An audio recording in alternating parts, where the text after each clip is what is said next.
Hi all, എല്ലാവർക്കും update PSCയിലേക്ക് സ്വാഗതം. 2021 ശേഷം PSC പരീക്ഷയിൽ വളരെ വലിയ മാറ്റം വന്നതായി നമുക്ക് കാണാൻ സാധിക്കും. UPSC പരീക്ഷകൾ മാത്രം കണ്ടിരുന്ന 2 ടയർ പരീക്ഷ എന്ന പരീക്ഷണം പ്രീവിയസ് ഇയർ ക്വസ്റ്റ്യനിൽ മാത്രം ഒതുങ്ങി നിന്ന PSC സ്റ്റേറ്റ്മെന്റ് ക്വസ്റ്റ്യൻസ്, SCRT കൂടാതെ NCRTകളിൽ നിന്നുമുള്ള ക്വസ്റ്റ്യൻസ് വരെ ഇൻട്രൊഡ്യൂസ് ചെയ്യുന്നു. സ്റ്റേറ്റ്മെന്റ് ക്വസ്റ്റ്യൻസ് നമുക്ക് ഒരിക്കലും ഒഴിവാക്കാൻ പറ്റാത്ത ഒരു സംഭവമാണ്. അപ്പോൾ സ്റ്റേറ്റ്മെന്റ് ക്വസ്റ്റ്യൻസ് കാണുമ്പോൾ നമ്മളുടെ ആ ഒരു പേടി സംഭവങ്ങളൊക്കെ മാറ്റണം, കൺഫ്യൂഷൻസ് ഒഴിവാക്കണമെങ്കിൽ എത്രത്തോളം നമുക്ക് പ്രാക്ടീസ് ചെയ്യാവോ അത്രത്തോളം നമ്മൾ സ്റ്റേറ്റ്മെന്റ് ക്വസ്റ്റ്യനെ പ്രാക്ടീസ് ചെയ്തെടുക്കുക.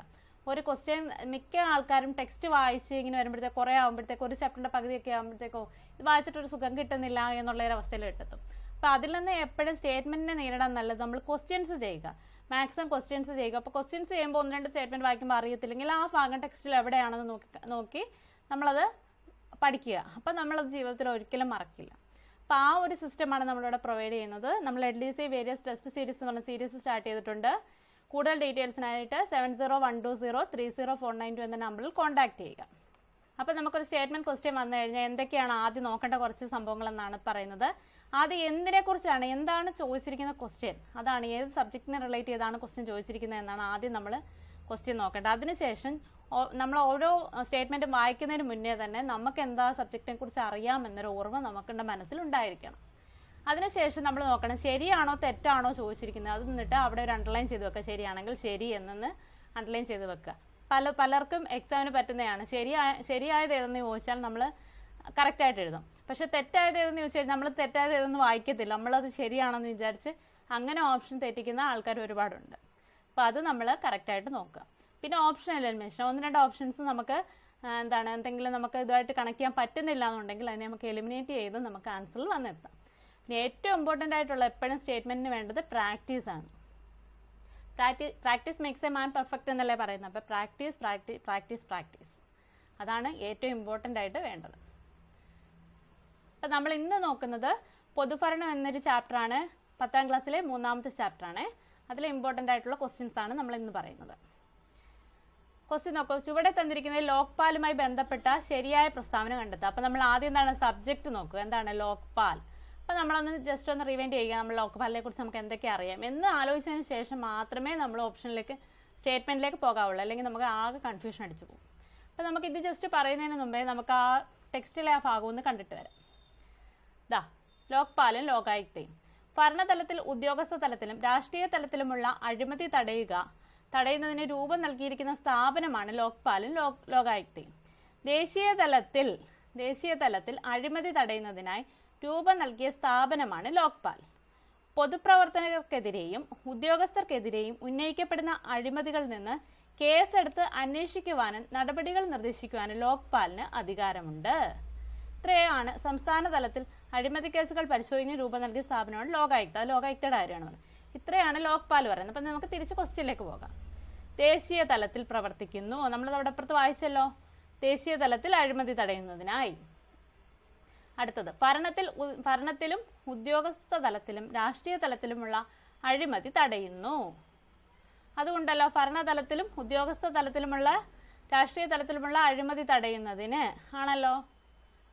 അടുത്തത് പൊതുപ്രവർത്തകർക്കെതിരെയും ഉദ്യോഗസ്ഥർക്കെതിരെയും കേസെടുത്ത് അന്വേഷിക്കുവാൻ പാടില്ല. അപ്പം ഇവിടെ നോക്കിയേ, പൊതുപ്രവർത്തകരെതിരെയും ഉദ്യോഗസ്ഥർക്കെതിരെയും ഉന്നയിക്കപ്പെടുന്ന അഴിമതികൾ കേസെടുത്ത് അന്വേഷിക്കുവാനും നടപടികൾ നിർദ്ദേശിക്കുവാൻ ലോക്പാലിന് അധികാരമുണ്ട്. പാടില്ല എന്നാണോ? അല്ല. അപ്പം അതാണ് അതിനകത്തെ മിസ്റ്റേക്ക്. അപ്പം ഇതിനകത്ത് കറക്റ്റ് ആൻസർ ഏതൊക്കെയാണ്? എന്താണ് ക്വസ്റ്റ്യൻ? ശരിയായ പ്രസ്താവനയാണ്. അപ്പം ഏതൊക്കെയാണ് ശരിയായിട്ടുള്ളത്? 1ഉം 2ഉം. അപ്പം ഇതാണ് ആൻസർ. അപ്പം നമ്മൾ വിജിലൻസ് റിലേറ്റ് ചെയ്ത് SCRTയിലുള്ള സ്റ്റേറ്റ്മെന്റ് പോയിന്റ്സ് ഒക്കെ കണ്ടു. അപ്പോൾ ഇനി സ്റ്റേറ്റ്മെന്റ്സിലോട്ട് പോകാം. കേന്ദ്ര ഗവൺമെന്റിന്റെ ഓഫീസുകളുമായി ബന്ധപ്പെട്ട് അഴിമതി തടയുന്നതിന് വേണ്ടി രൂപം നൽകിയ സ്ഥാപനമാണ് സെൻട്രൽ വിജിലൻസ് കമ്മീഷൻ. അത് തന്നെയല്ലേ പറയുന്നത്? അഴിമതി തടയുന്ന ദേശീയ തലത്തിൽ എന്ന് പറയുന്നത് രൂപം നൽകിയ സ്ഥാപനമാണ് സെൻട്രൽ വിജിലൻസ് കമ്മീഷൻ. കേന്ദ്ര ഗവൺമെന്റ് ഓഫീസുകളുമായി ബന്ധപ്പെട്ട അഴിമതി തടയുന്നതിന് വേണ്ടിയാണ് ഇത് രൂപം നൽകിയിരിക്കുന്നത്. അപ്പോൾ ഫസ്റ്റ് സ്റ്റേറ്റ്മെന്റ് എന്താണ്? കറക്റ്റ് ആണ്. അടുത്തത് ക്രിമിനൽ കേസുകളിൽ അന്വേഷണം നടത്തി ആവശ്യമായ നടപടികൾ കൈക്കൊള്ളുകയാണ് കമ്മീഷന്റെ ചുമതല. ക്രിമിനൽ കേസാണോ? അല്ല, വിജിലൻസ് കേസാണ്. വിജിലൻസ് കേസുകളിൽ അന്വേഷണം നടത്തി ആവശ്യമായ നടപടികൾ കൈക്കൊള്ളുകയാണ് കമ്മീഷന്റെ ചുമതല. അപ്പം അത് റോങ് ആണ്. അടുത്തത് സെൻട്രൽ വിജിലൻസ് കമ്മീഷന്റെ മാതൃകയിൽ എല്ലാ സംസ്ഥാനങ്ങളിലും സംസ്ഥാന വിജിലൻസ് കമ്മീഷൻ രൂപീകരിച്ചിട്ടുണ്ട്. അത് നമ്മുടെ ടെക്സ്റ്റ് പറയുന്നുണ്ട്. സെൻട്രൽ വിജിലൻസ് കമ്മീഷന്റെ മാതൃകയിൽ എല്ലാ സംസ്ഥാനങ്ങളിലും സംസ്ഥാന വിജിലൻസ് കമ്മീഷൻ രൂപീകരിച്ചിട്ടുണ്ട്. അപ്പം അതും കറക്റ്റാണ്. അപ്പം ക്വസ്റ്റ്യൻ എന്താണ്? തെറ്റായ പ്രസ്താവനയാണ് ചോദിക്കുന്നത്. തെറ്റായ പ്രസ്താവന ഏത് മാത്രമേ ഉള്ളൂ? 2 മാത്രമേ ഉള്ളൂ. അപ്പം ആൻസർ ഏതാണ്? 2 മാത്രം. അടുത്ത ക്വസ്റ്റ്യൻ, ഉദ്യോഗസ്ഥ വൃന്ദത്തിന്റെ സവിശേഷതയിൽ പെടാത്തത് ഏത്? അപ്പൊ ഉദ്യോഗസ്ഥ വൃന്ദത്തിന്റെ സവിശേഷതയിൽ പെടാത്ത അറിയണമെങ്കിൽ സവിശേഷതകൾ എന്തൊക്കെയാണെന്ന് അറിയണം. അപ്പൊ ആദ്യം ജസ്റ്റ് നമുക്ക് സവിശേഷത പഠിച്ചിട്ട് വരാം. ആദ്യത്തെ സവിശേഷതയാണ് ശ്രേണിപരമായ സംഘടന. അടുത്തത് സ്ഥിരത. അടുത്തത് യോഗ്യത അടിസ്ഥാനമാക്കിയുള്ള നിയമനം. രാഷ്ട്രീയ നിഷ്പക്ഷത. അടുത്തത് വൈദഗ്ധ്യം. അപ്പൊ ഇത്രയുമാണ് ഉദ്യോഗസ്ഥ വൃന്ദത്തിന്റെ സവിശേഷതകൾ എന്ന് പറയുന്നത്. ശ്രേണിപരമായ സംഘടന എന്ന് വെച്ചാൽ ഏറ്റവും ഉയർന്ന തലത്തിൽ ഒരു ഉദ്യോഗസ്ഥനും താഴെ തലങ്ങളിലേക്ക് വരുംതോറും കൂടുതൽ ഉദ്യോഗസ്ഥരും ഉൾക്കൊള്ളുന്ന രീതിയാണ് നമ്മൾ ശ്രേണിപരമായ സംഘടന എന്ന് പറയുന്നത്. അടുത്ത എന്താണ്? സ്ഥിരത. ഉദ്യോഗസ്ഥനായി നിയമിക്കപ്പെടുന്ന വ്യക്തിക്ക് ഒരു നിശ്ചിത പ്രായം വരെ സേവന കാലാവധി എന്ന് വെച്ചാൽ നമ്മൾ പെൻഷൻ ആകുന്നത് വരെ നമുക്ക് ചെയ്യാനുള്ള സ്വാതന്ത്ര്യം. അത് കഴിഞ്ഞിട്ട് യോഗ്യത അടിസ്ഥാനമാക്കിയുള്ള നിയമനമാണ് അടുത്ത പോയിന്റ്. എന്താണ്? വിദ്യാഭ്യാസ യോഗ്യത അടിസ്ഥാനമാക്കി ഉദ്യോഗസ്ഥരെ തിരഞ്ഞെടുക്കുന്നു. അടുത്ത പോയിന്റ് രാഷ്ട്രീയ നിഷ്പക്ഷത. ഏത് രാഷ്ട്രീയ കക്ഷി അധികാരത്തിൽ വന്നാലും നയങ്ങൾ നടപ്പാലാക്കാൻ ഉദ്യോഗസ്ഥർ ബാധ്യസ്ഥരാണ്.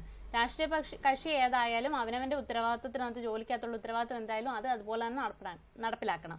രാഷ്ട്രീയ കക്ഷി ഏത് പാർട്ടിയാണെന്നുള്ളത് വെച്ച് ഒരു കാര്യവും ചെയ്യരുത്. അടുത്തത് വൈദഗ്ധ്യം അല്ലെങ്കിൽ പ്രൊഫഷണലിസം. ഓരോ ഗവൺമെന്റ് ഉദ്യോഗസ്ഥനും തങ്ങൾ നിർവഹിക്കേണ്ട തൊഴിലിൽ വൈദഗ്ധ്യം ഉണ്ടായിരിക്കണം, അല്ലെങ്കിൽ ഒരു കഴിവുണ്ടായിരിക്കണം ആ ഒരു ജോലിയിൽ. അപ്പൊ നമുക്കിനി അടുത്ത ക്വസ്റ്റ്യനിലേക്ക് നോക്കാം. യോഗ്യത വൃന്ദത്തിന്റെ സവിശേഷത എന്തൊക്കെയാണ്? യോഗ്യത അടിസ്ഥാനമാക്കിയുള്ള നിയമനം ആണല്ലോ. യോഗ്യത അടിസ്ഥാനമാക്കിയുള്ള നിയമനം. ഓക്കെ.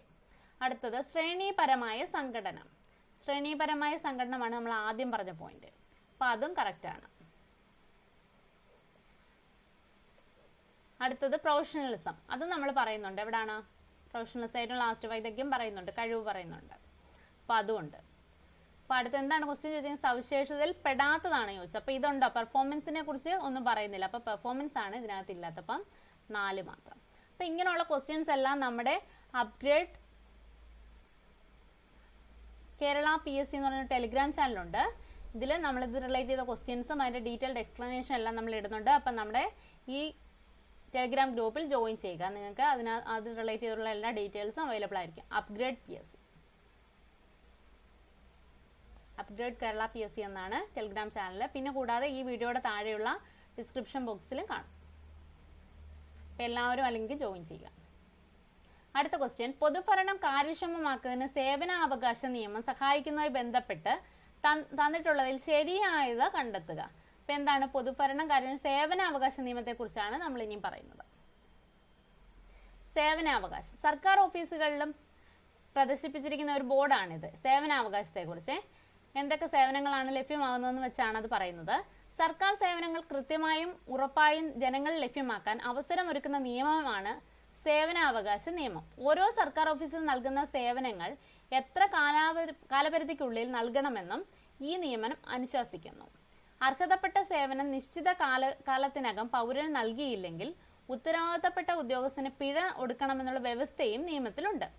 സേവനാവകാശ നിയമപ്രകാരം എല്ലാ ഓഫീസുകളിലും അപേക്ഷകർക്ക് മാർഗനിർദ്ദേശം നൽകുന്നതിന് സഹായിക്കുന്നതിനുമായി ഒരു ഉദ്യോഗസ്ഥനെ നിയമിച്ചിട്ടുണ്ടാകും. ഇനി നമുക്ക് സ്റ്റേറ്റ്മെന്റ് പോകാം.